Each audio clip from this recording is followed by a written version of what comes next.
He arrived at our home under the pretense of blessing it with prayers and scripture. Nothing more. Yet the way his gaze held mine and the gentle heat of his hand on my shoulder gave me pause.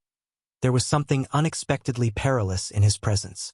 That evening shifted everything. When Pastor Elijah stepped inside, he wasn't merely there to provide spiritual counsel. He revealed a part of me I was utterly unprepared to confront. He showed up that Sunday night for what was billed as a routine house blessing and a cup of tea, an ordinary visit.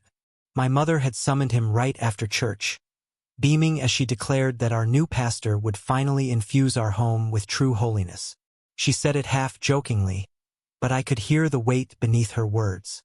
Ever since Dad passed, she'd thrown herself deeper into the church, clinging to faith like it was the only thing holding our family together. I didn't argue. I never did. I was the quiet one, the obedient one, the one who bowed his head when told, who recited the verses without flinching, who never ever gave her a reason to doubt. Except for the part of me I never said out loud. That part was buried so deep even I tried to forget it existed until he showed up. Elijah wasn't what I expected when they said, "Young new pastor." I figured he'd be mid-40s, at least stern-faced and gray-tempered. Instead, the man who walked into our home looked barely 35 with smooth brown skin, sharp cheekbones, and a voice that could make you confess things you didn't even realize you were holding in. He had this quiet power about him, like the calm just before a thunderstorm. "Thank you for having me," he said warmly, shaking my mother's hand with both of his like he truly meant it. She beamed. "Oh, Pastor, we've been looking forward to it. This house needs your presence and your cinnamon tea," he added with a grin, making her laugh. When he turned to me, I felt something shift. His handshake was firm, but it wasn't the grip that made my throat tighten. It was the way he looked at me directly, like he saw past the polite smile I gave him, past the clean-cut Sunday clothes, past the practiced silence. "And you must be Micah," he said. "Yeah, I'm Eni. I am." He smiled softly. "It's good to meet you." I let go of his hand too quickly.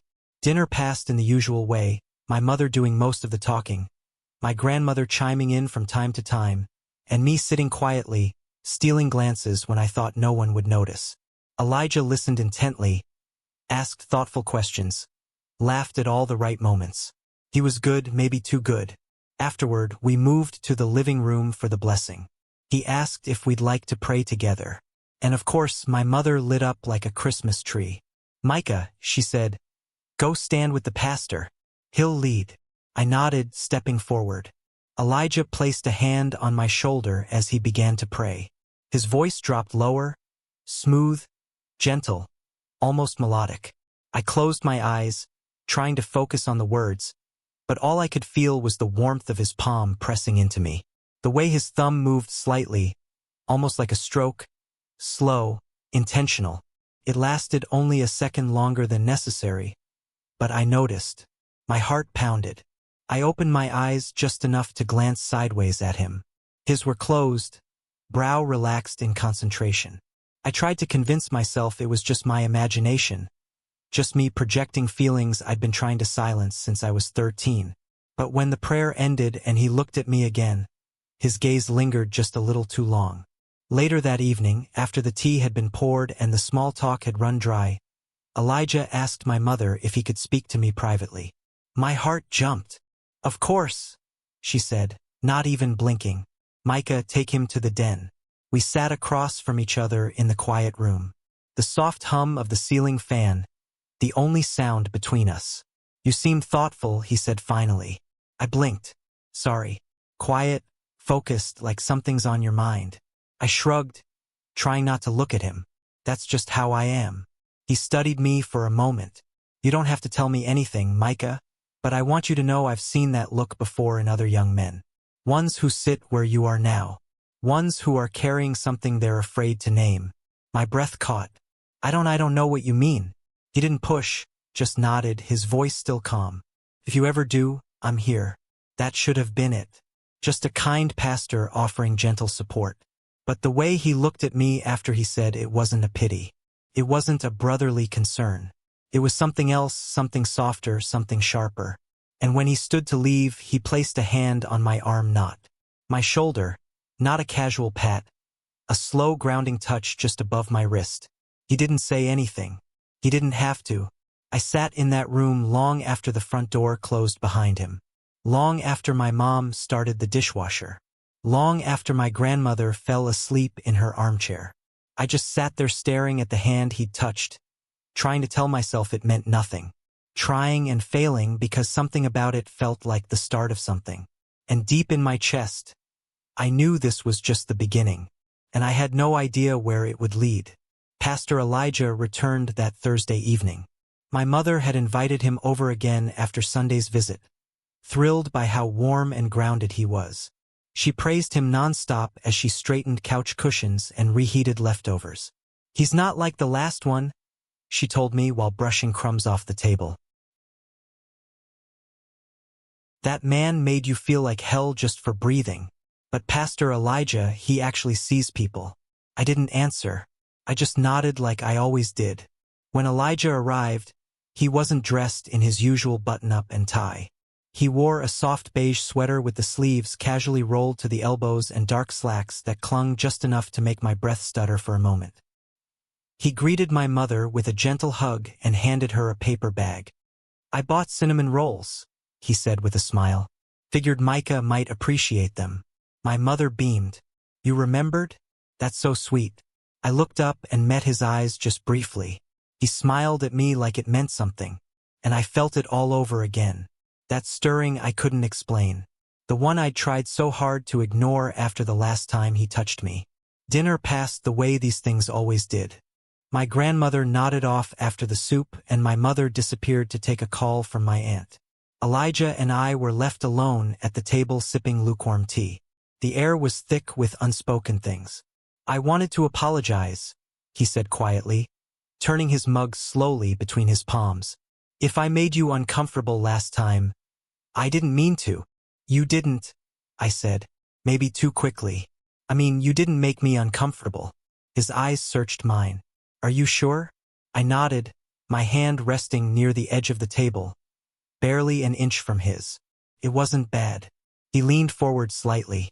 "Micah, do you trust me?" The question made my throat tighten. I swallowed hard and nodded. "Yeah, I do." His expression softened. "You don't have to say anything if you're not ready." But I meant what I said last time. If something's weighing on you, if there's something you've never been able to say to anyone, I'm here. I stared down into my tea for a long moment. The steam had faded. It was just a cup of silence now. "I've always done what I was supposed to," I said slowly. "I followed the rules, went to church, got good grades. I never caused trouble, never strayed." Elijah didn't speak. He just waited. And I thought if I did everything right, the part of me that didn't belong would go away. When I looked up, his eyes were calm but intense. He didn't ask me to clarify. He didn't need to. "There's something inside me," I whispered. "Something I've buried so deep I forget it's there. But then it shows up in dreams, in feelings I can't control. And every time I think I've shut it out, it finds a way back in." He leaned in gently, voice low and steady. "You're not broken, Micah." I blinked at him. "But the Bible says a lot of things," he said. His tone still kind but firmer now. "It's been used to shame, to silence, to exclude, but that doesn't mean God wanted it that way." I stared at him, mouth slightly parted. "I know what it feels like," he said, "to beg God to take it away. To think that if you're good enough, maybe it'll disappear. Maybe you'll wake up and be someone different." I felt tears sting the backs of my eyes, and I hated how easily he was peeling me open. "What happened to you?" I asked quietly. "I broke," he said. "I tried to marry a woman once. She was kind, but I couldn't love her the way she deserved. I spent years building a version of myself that the world wanted to see. And then it all collapsed." I didn't realize how close our hands were until his fingers brushed mine lightly, respectfully, not pushing. Just a quiet offering. "I rebuilt myself after that," he continued. "But I promised I'd never lie to myself again. And I'd never let another young man feel like he was alone in this." I looked down at our hands. His thumb was resting gently on my knuckles now, warm and grounding. We stayed like that for a long time. Then my mother's voice rang out from the hall. "Pastor, would you like another cup of tea?" We flinched apart instantly. Elijah cleared his throat and straightened his posture. "Yes, thank you. That would be lovely," he called back. When she entered the kitchen, smiling and oblivious, she poured him another cup and glanced at me. "You're good for him, Pastor," she said. "Micah talks more when you're around. It's nice." Elijah gave her a soft, unreadable smile. "He's easy to talk to." He didn't look at me again for the rest of the evening. Later that night, after everyone else had gone to bed, I stepped out onto the porch. The air was cool and still. I wrapped a blanket around myself and sat on the top step, my mind replaying everything. His voice, his words, his hand brushing mine. The screen door creaked softly, and I turned to find him standing there in the dark. "Can I sit with you?" he asked. I nodded, not trusting myself to speak. He sat down beside me, our shoulders just barely touching beneath the blanket. We sat in silence, the night holding space for what neither of us knew how to say out loud. After what felt like forever, he reached under the blanket and took my hand again. This time I didn't flinch. "I shouldn't be here," he whispered, his breath warm against my cheek. "I don't want you to leave," I whispered back. He turned to me slowly, and when our eyes met, there was no hiding anymore. His hand rose to my jaw, fingers trembling slightly. He leaned in, hesitating only for a breath before his lips brushed mine. Soft, barely there, but real. He pulled back an inch. "Micah." I kissed him again before he could finish. This one wasn't questioned. It was an answer. When we finally pulled away, I could feel his heartbeat through the sleeve of his sweater. He rested his forehead against mine, eyes closed. "I've waited years to feel something like this and not be afraid of it. I'm still scared," I admitted. "Me too," he said. "But not right now." We sat there together under the stars. The silence between us finally honest. And I knew whatever this was, whatever it became, I wasn't alone anymore. Because that kiss wasn't a mistake. And what was happening between us was only just beginning. Sunday morning came with the usual hum of rituals. My mother was ironing dresses before sunrise, humming hymns under her breath. The smell of fried plantains and black tea wafted through the house while I moved on. Autopilot, shirt tucked, belt tightened, tie knotted. I kept my head down, but my insides were twisting. I hadn't seen Elijah since the porch. I wasn't even sure it had happened. Honestly, that kiss felt like a fever dream. Too soft, too good, too impossible to belong in this life. We hadn't spoken since. No calls, no late-night messages, just silence. Deafening, holy silence. When we arrived at church, he was already at the pulpit, flipping through his worn leather Bible like nothing had changed. He looked calm, polished, and perfect. But when his eyes swept over the congregation and landed on me, they stayed there for a beat too long. That was all it took to unravel me again. The sermon that day was on honesty of the heart.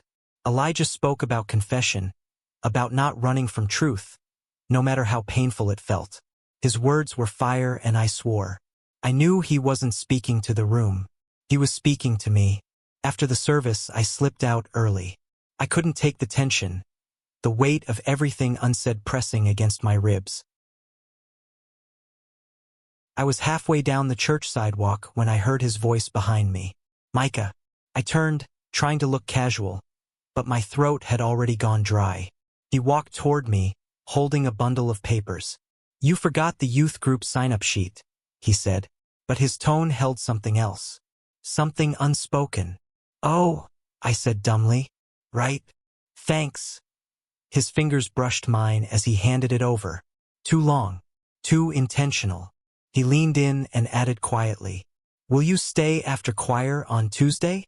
I'd like to speak with you." I nodded before I even processed it. Tuesday came. The church was quiet by 7:30 p.m. The choir long gone, the halls echoing with nothing but the distant creak of old wood. I waited outside the fellowship hall until Elijah called me in.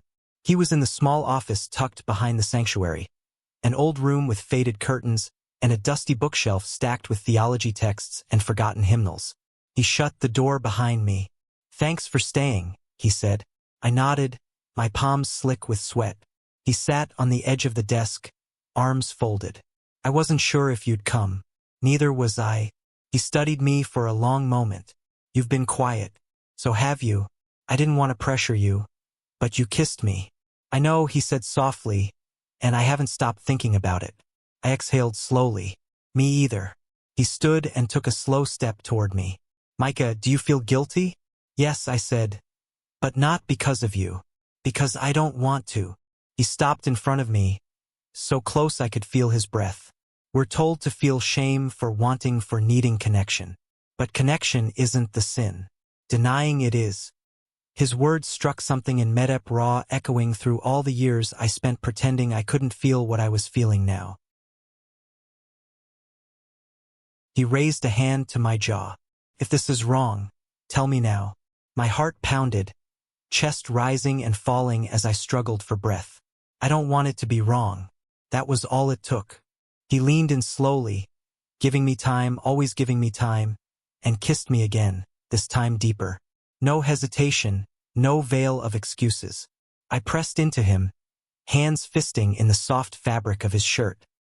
He wrapped his arms around me, and the tension that had been stretching between us for days snapped in a single breathless moment. He led me gently backward until I bumped into the edge of the desk. His hand slid down my back, slow and deliberate, pulling me closer. "Micah," he murmured against my mouth. "You can stop me anytime," but I didn't. I couldn't.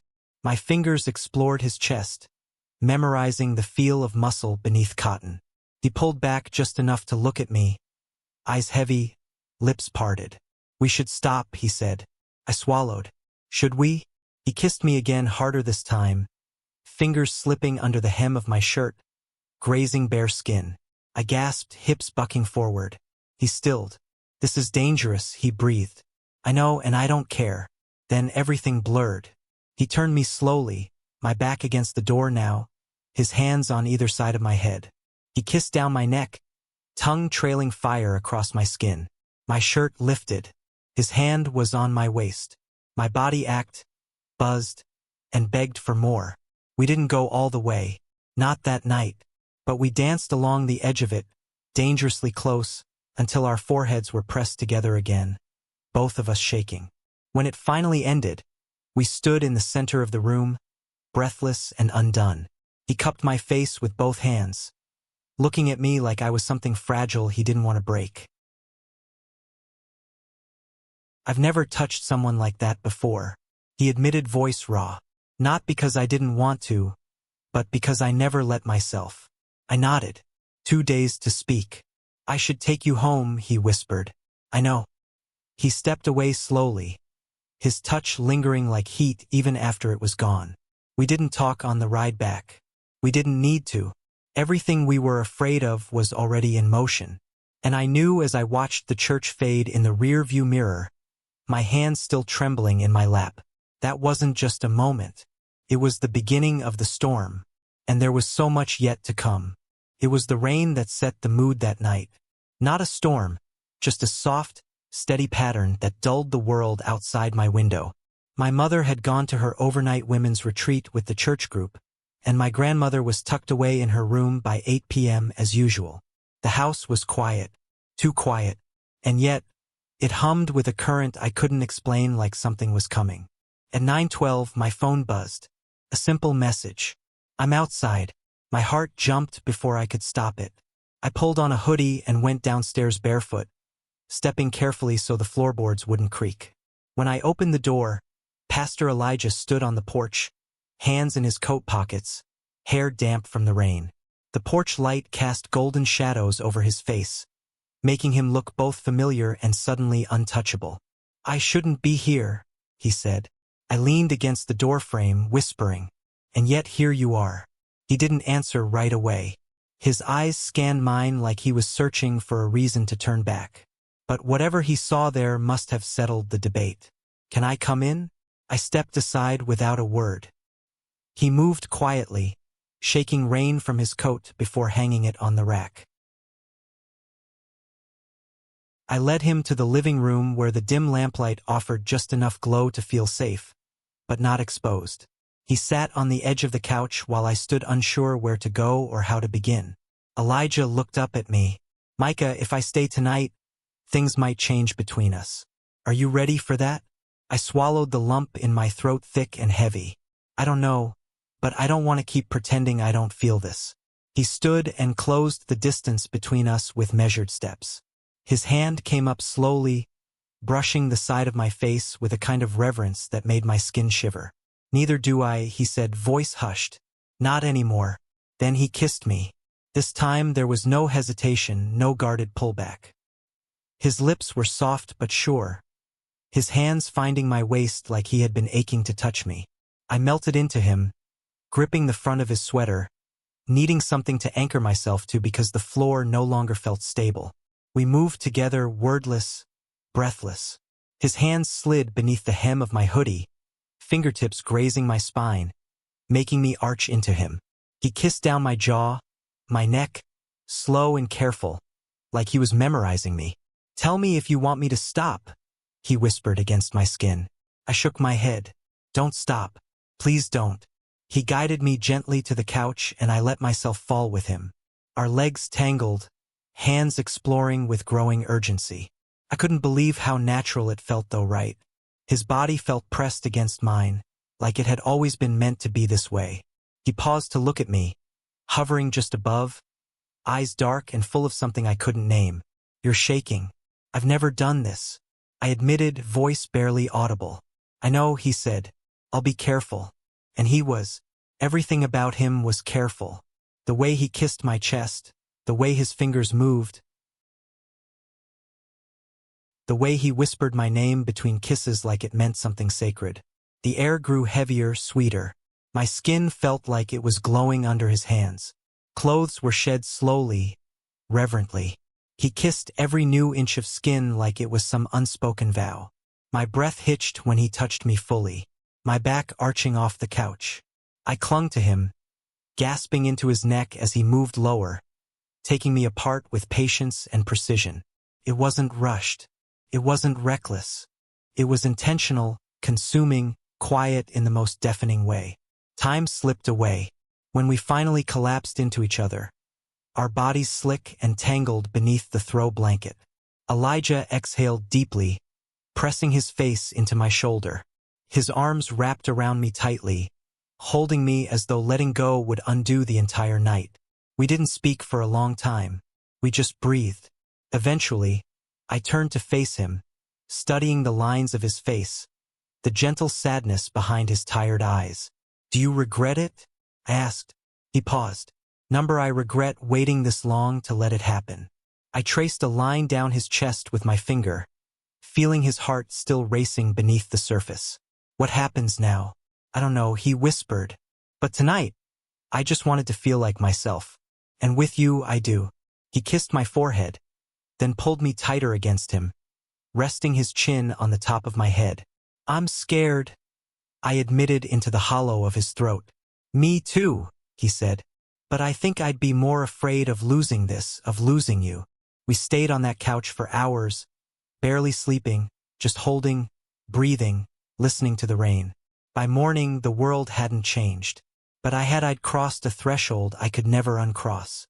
And I didn't want to because in his arms I felt something I never thought I'd feel. Not shame, not sin, but safety. And that feeling was more dangerous than anything we'd done. Because now I knew what it was like to be wanted. And I wasn't sure I could ever go back to pretending I wasn't. The day after Elijah spent the night, I woke up alone. The couch was still warm on one side, the blanket tangled around my legs, his scent faint but unmistakable. My heart sank the second I noticed the silence. No murmured greeting from the hallway, just the steady ticking of the wall clock and the distant hum of the refrigerator. He was gone. I sat up slowly, every inch of my body sore in ways I wasn't prepared. For some physical, some emotional. I awoke to an empty bed and a note. "Micah, left before your mom returned. Last night, complicated. Trust me, Elijah." I reread it, heartbroken. Mom returned, clueless. Everything okay? Yeah, quiet day. Weeks passed, consumed by thoughts of him. What did it mean? No calls, no texts. Sunday, he preached on temptation, words like daggers. I fled. Days turned into weeks. Finally, a text. I'm sorry. You deserve better. I was erased. I became a ghost, avoiding church. But he was everywhere. One night, I went to the church. Elijah found me there. Avoiding me? I asked. He admitted he was scared. I still feel it, he said. I want you. I challenged him to prove it. He resigned from the church, confessing everything. You made me brave, Micah. I want to try again. I took his hand. We built slowly. He worked at a shelter. I wrote. My mother accepted it and my grandmother was happy. We moved in together. Sometimes in the kitchen I'd think of that first night. What was once terrifying was now my safe place. He was my partner, my peace, my beginning. Saved me. We broke rules, broke apart, but found something worth rebuilding. If you've loved in silence, you are not alone. You are worthy of love.